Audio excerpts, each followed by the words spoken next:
ఎప్పుడు వైఫై 2 నిమిషాలాగితే పిచ్చెక్కిపోతుంది. కాని అప్పట్లో టెక్నాలజీ లేకపోయినా ఎంటర్టైన్మెంట్ పీక్స్లో ఉండేది బస్సు. ఎవరికైనా గుర్తుందా?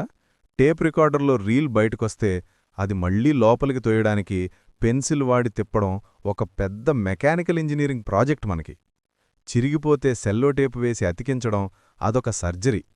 సండే పొద్దున్నే అమ్మ బాత్ చేయించి మొహానికి పాండ్స్ పౌడర్ని ఒక లేయర్లాగా కొట్టేది. మనమేమో ఆ టీవీ ముందు మౌగ్లీ కోసం వెయిట్ చేసేవాళ్ళం. అప్పట్లో సన్స్క్రీన్లు లేవు. ఈ పౌడరే మా షీల్డు.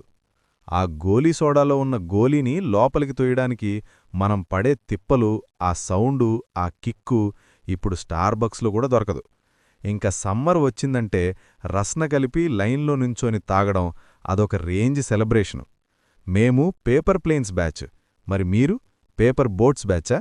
మీకు నచ్చిన 90s గేమ్ ఏదో కామెంట్ చేయండి. ఇంకా సబ్స్క్రైబ్ చేయడం మర్చిపోవద్దు.